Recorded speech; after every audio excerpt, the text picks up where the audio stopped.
Hi, everyone. Welcome back to the program. As we are creeping towards the final hour of our program, we did mention at the top of the show that we will be having a live discussion as well this morning. Now, as we all know, the 43rd ASEAN Summit came to an end yesterday, and leaders of the 10 ASEAN member states have agreed on East Asia's summit leaders' joint statement on the epicentrum of growth. And this morning, we will talk about other related summits, namely the 41st ASEAN Ministers on Energy Meeting and ASEAN Energy Business Forum 2023, which was held in Bali from August the 22nd to the 25th. All ASEAN member states, as well as Timor-Leste, were among the attendees. Yes, the forum concluded with a resounding success featuring the theme Accelerating Energy Connectivity to Achieve Sustainable Growth of ASEAN. And let's delve into this matter and highlights of the significant progress made at the forum. Joining us now in the studio is the Executive Director of ASEAN Center for Energy, Dr. Nuki Agya Utama. Good morning, Dr. Nuki. Good morning. Good morning, Ellen. Good morning, Paul. Thanks for joining us this morning. Thank you. Yes, thank you for coming to our studio. So let's talk more about the ASEAN Energy Business Forum 2023, which brings the energy stakeholders from government, business, international organizations, and academia into one big forum, and what its correlation with the 41st ASEAN Ministers on Energy meeting, and what are the targets for this? This last IMM and IBF, we call it, is try to foster the collaboration between government, public sector, which is representing the public sectors, industrial sectors or private sectors, and also academia. Over there, we try to bridge and giving them a platform to discuss the current condition of these energy activities in order to achieving the target of energy transition, which is one of those is trying to achieve the net zero emission in some certain years. And the implementation, I think, is very, very interesting because the government sitting there, and then in the end, the private sectors also can talk with them, and the academician definitely can share their thought and also the recent updates in terms of the technology in energy sectors. And it seems to be like collaboration is the ongoing theme. It started with the G20 summit. We see it as well at this particular summit in regards to energy, as well as the ASEAN summit that has come past, is that what we're realizing is collaborations will help everyone achieve their goals quicker because some countries and nations are stronger where others are weak, and together we'll be able to kind of work together to reach that kind of common goal. Now, the forum is actually aimed to encourage more collaborations among governments, and as we know as well, private sectors, academia, as you mentioned, to reach sustainable energy security through interconnectivity. So could we talk a little bit more about these collaborations? What exactly are these collaborations that we're discussing here? Yes, Paul. We all know that energy sector is very, very important in terms of the economic growth. We also understand that the investment in the energy sectors is not cheap.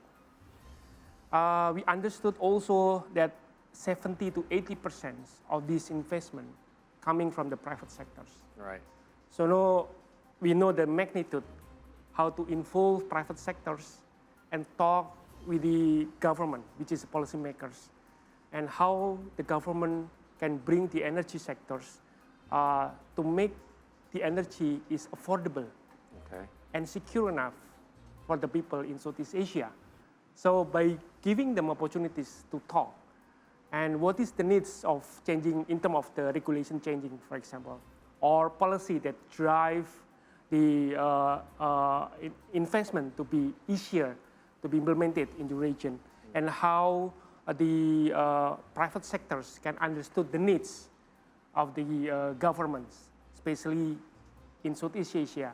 Those kind of platform, very, very important, especially in reaching the energy transition.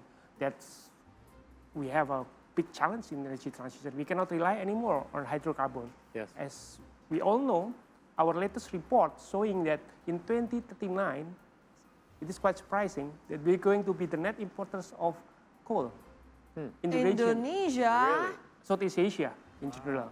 Oh. So basically, And we'll be importing from China, I guess. Australia, Australia? perhaps. But the thing is that the consumption is very high. Right. The production cannot keep up Wow. to fill the hungry economic growth. And then another thing is that gas. In 2025, the region will be importing, become the net importers of gas in 2025, which is tomorrow. Yeah, a couple. Yeah, less than 2 So years. again, the production cannot keep up with the consumption, and that's quite alarming for us. That's why how to bridge, and the platform very important to bridge between the private sectors and also government. Very, very crucial. I mean, I'm personally on the fence about renewables, and one of the things is actually the only thing is cost, really, like you mentioned, right? If that cost starts to come down, it'll make the transition so much easier, just for even the working class or the middle class who really want to make that next step change, but they're like, nah, it's just a little bit too expensive for me right now. Yeah, that's correct. Very important. Yeah. So regarding this forum, also reaffirm ASEAN's commitment to interconnectivity and accelerate energy transition in the region. How will ASEAN implement these efforts, the plan of action? I think we do agree that we need to accelerate efforts, right? As you mentioned, we don't want to be like net importer of coal and then and gas. lacking of gas as well. Well, the investment in the oil upstream also diminished all these years, right? Yeah, that's correct. That's correct. So interconnectivity now is very, very important and becoming highlight in the last couple of years. Interconnectivity first that we have looking at on the ASEAN power grid interconnectivity, which is transferring the electron from one country to another. But it's not only ending on this electron trading, also interconnectivity in terms of the gas. We do have 3,600 gas pipeline interconnected 6 countries in Southeast Asia. And we also are planning to have interconnectivity in terms of infrastructure on the bioenergy, for example. Those are important. So the tagline of interconnectivity is very, very important to make sure that the region can be secure in terms of the energy supply and they can help one to another. Okay. So energy should be borderless, if we honestly speaking, right? Because you cannot, honestly, we have a lot of oil coming from Middle East. Right. So we really have very thick borders between countries, then we cannot import the oil and gas from Middle East. Sure. And we cannot rely the source of energy from one type of source or one type or one region, coming from one region or one countries. So we have to diversify our energy supply as well. So Pak Nuki, we know that each member state of ASEAN has a different level of energy transition progress. How can those who are which are more advanced than Indonesia can affect or each other's policy makings as well as regulations to be more supportive towards the energy transitions? For example, as Paul mentioned earlier, like for those who would like to be like self-reliant for their power supply in Indonesia, they have to spend more money, much more to invest, for example, for solar panel, this kind of things. Yeah, very good question, Elaine. We understood that. In terms of the economic background, every country have a different capacity. In terms of these natural resources also, as well as the energy supply resources. So in ASEAN, we agree on one common goal. We call it the ASEAN Plan of Action for Energy Cooperation. In short, we call it APAC. In APAC, definitely we will not leave anyone left behind. Okay. That's a very important thing that we have to do. So for example, Laos, Cambodia, and Myanmar came late. Their economic development is not as much as Singapore or Brunei or even Malaysia and Thailand and Indonesia. They are a bit lag behind in terms of energy efficiency. When we introduce the activities on energy efficiency, we train them with capacity building. We involve them in any energy efficiency capacities in any kind of activities in Southeast Asia. they're learning very fast. It's quite surprising that right now their status is quite promising. Right? So that's one of the activities, small activities on the energy efficiency. Also renewable energy. I understood renewable energy prices are different one to another. But when we enhance the connectivity, when we understand the importance of making the renewable energy, especially for example like PV, together, then we can really surfing, not only the technology, but the costs we have to bear together. The minerals that we get from one country, we can have it, the production in other countries, which is they have advanced technology, for example. And those kind of supply chains issues can be tackled with these activities under APAC. And not to mention, Timor-Leste is coming. So True. they really want to learn. Strength in numbers. You get Yes. more the merrier. Yeah, that's correct. So they're really keen to learn Yes. how to proceed as become one of these ASEAN member states. Yeah, and I think it's really beneficial for them to have been an observer over this period of time as well, Exactly. because that is part of the learning process. Now, during this ASEAN summit, rather, I met a startup, or CEO of a startup of basically they created electric vehicles, two-wheelers mostly, and very interested to tap into Indonesian market. And one of the questions I asked was, why are you so interested in tapping the Indonesian market other than the obvious, like, I could just sell more units and make profit?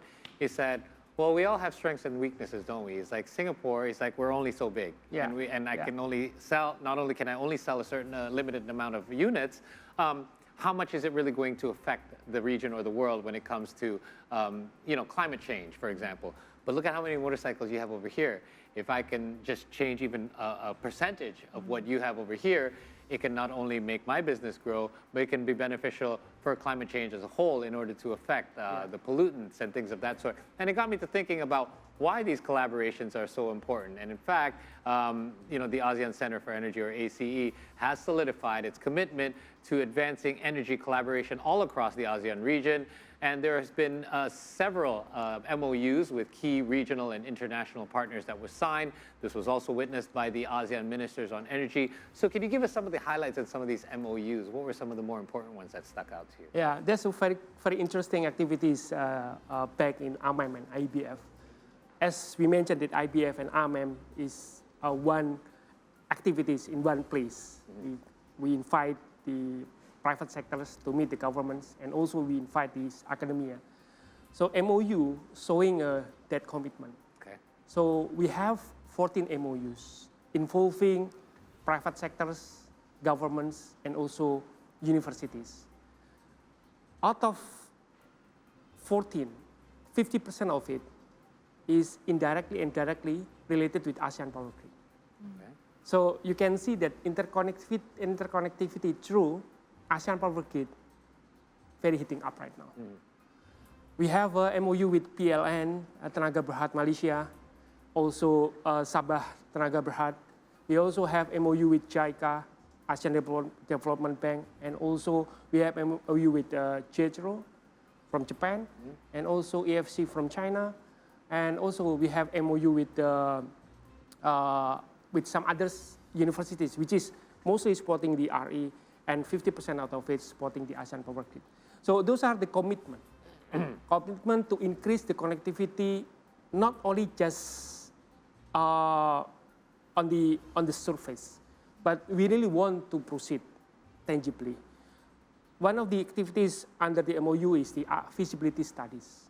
Currently, we're going to do with PLN, with Tenaga Berhad Malaysia, on the feasibility studies connecting Sumatra to Malacca Peninsula, Malaysia. Wow. Another one is Sabah to Kalimantan, a bit above Nusantara, the new capital. Those new interconnection is very important. Once it is realized, being connected, so the ASEAN Power Grid will mark a new history. Right now, the longest one is Laos, Thailand, Malaysia, and Singapore, 100 megawatt. With this Sumatra being connected will be LTMS and Indonesia. Okay. So that will be the longest in the region interconnection, multi countries to be connected. So it's very, very exciting. How realistic and what time frame are we looking at for something like this? We're looking at the feasibility itself around 1 year. Oh, wow. So hopefully then the upcoming AMEM in Lao PDR, next year is the chairmanship is Lao PDR. Right. So we'll announce the result. And hopefully by that, PLN and Tenaga Berhad already agreed on some possible implementation. Okay. Definitely we need the investment, right? Yes. So we need to bring along ADB, for example, World Bank, for example, so any others development bank who interested on these matters, they can join and participate. Once the funding is there, then there's no reason for this not to move That's forward. correct. That's correct. Wow, that's really Yeah, fast. Great news. Yeah, yeah. Yes, looking forward for the progress of this interconnectivity through the power facilities across the countries in ASEAN. One thing that I forgot to tell you on the interconnectivity, apart from this electron interconnectivity, we also have green transport rally, interconnecting the transportation sectors. So we're introducing EV and biofuel, which is bioethanol and biodiesel. We're not only giving public one or two options, we give them many options. Okay. And this interconnectivity also increasing the infrastructure interconnectivity in terms of the bioenergy, because next year we're going to have Jakarta, Singapore to Laos, green transport rally. These many type of cars, EV cars, ICE combustion engine with biofuel, biodiesels going from Jakarta to Laos. 2 weeks ago from Jakarta to Bali, 1,250 kilometers, EV and bioethanol cars. So very exciting. Wow. Exciting initiatives. Yes. Quite some range. Yeah, quite some I made that drive, by the way, last year. And not a short drive. That's true. Next year will be triple. Wow, really? 3,500 something. To Lao PDR, team. Great From news. Jakarta. Great progress. Yeah, very interesting. And last, please highlight the key points of the 41st ASEAN Ministers on Energy meeting and its associated meetings that we must consider now and in the future. Pak Nuki. The 41st ASEAN Ministers on Energy meeting, or we call it AMEM 41st, adopted a joint declaration of the 41st AMEM on sustainable energy security through interconnectivity. It is reaffirming the ASEAN member state shared commitment to enhancing regional interconnectivity and integration for sustainable energy security by pursuing aspirational regional interconnectivity target in 2045. So we really hope that in 2045, the interconnection will be realized, and we are having definitely more energy secure and also less cost. Yeah, that's what I'm looking forward to. Yeah, bring down the energy cost in the region. Yeah, and on the ministerial meeting also reaffirmed our studies. We call it the ASEAN Interconnection Master Plan Studies, Phase 1 and Phase 2, looking at the whole Southeast Asia planning on interconnection, power grid, and also the minister also welcome the progress on Trans-ASEAN gas pipeline, as I mentioned earlier, 3,600 kilometers being connected, 6 countries. And we also already announced that the energy intensity reduction reaching 24.5% reduction of energy intensity. So it's quite promising. Another one is that we achieve 14.4% renewable energy in total primary energy supply. And 33.6% coming from renewable energy in installed power capacity. Okay. Can you guess what percentage US now in installed power capacity? US, 15, 20%? Yeah, I think it's good answer because less than us, right? Yeah. But that's correct. It is less than Yeah, that, US saying that Biden administration showing that renewable energy is important, but their status right now is 29%. Okay. Below us. Okay. Ours is 33.6. And Europe, 39%. This I knew because I've been watching a lot of documentaries on on YouTube in regards to renewables, and I know in Europe it's actually a lot more advanced than North America. That's why my guess was quite low for America as well. But that's correct. That's correct. Yeah. When it comes to even just regular EVs, charging stations, they're much more advanced over in Europe. Even Europe with a very advanced grid connection, they only reach 39%, and us is 33.6%. And it is also projected in 2025 because we do have target in 2025. Right. 35% installed power capacity from RE. And our projection from ACE showing that it is possible to reach 37, even 39%, close to Europe. How was the number so high? I'm really surprised, actually. The key is only one, I think. We do have a lot of resources in terms of renewable energy, mainly coming from hydropower. Okay. And those are definitely covering the base load. The huge problem in the grid connectivity, if you have stable supply, agile supply, which is coming from hydropower, then it's easier for you to provide electricity. But if you don't have it, you need to have very strong grid. Because if you increase, we call it variable RE, for example, like photovoltaics, wind, those are, we call it variable RE because intermittency is not really stable in comparison with the hydropower. With those, we need to have a strong grid. And need to have a big connection. So that's the reason why we need to increase our ASEAN power grid to stabilize the grid, then the VRK can be also coming into the transmission. So hydropower is the answer to replace or lessen our reliance on coal-fired plants. Yeah, that's the most rational solution. Because we've been experiencing the impact of the coal-fired plant, right? Yeah, Power that's plant. Alan asks me all the time in the studio, what's the best solution? What is it? Solar power, hydropower? But I would say, and I told you, right? Yes. So it's going to be a little hard relying on solar power, but hydropower, I mean, water's all around us, especially right in our region. So And it's geothermal we have scalable. Yes. Yes, then hydropower. Indeed. There you go. There you go. Dr. Thank you so much for your insight on this. This has been very enlightening. I did not know that we were positioned already so well as it stands. So we're looking forward to hearing more progress and updates Thank you. from you. Yes, in the because we future have as well. so much potential as a region, right? I believe so. That's too. correct. That's All correct. right. Thanks for your time once again. And we hope that you could drop by anytime. Hope to have some further updates from you in regards I will to the do. progress. Thank you, Paul. Great. Thank Alan. you for your time. Thank you. All right, we're going to take another short break here on the program. It's past 8:15 in the a.m. We still have some more recaps and feature stories along with sports and entertainment all coming up in this final hour of our program. And make sure you're following us while we're not connected on the air on our socials. You can find us on Instagram, X, and YouTube at See Today News. Stay tuned.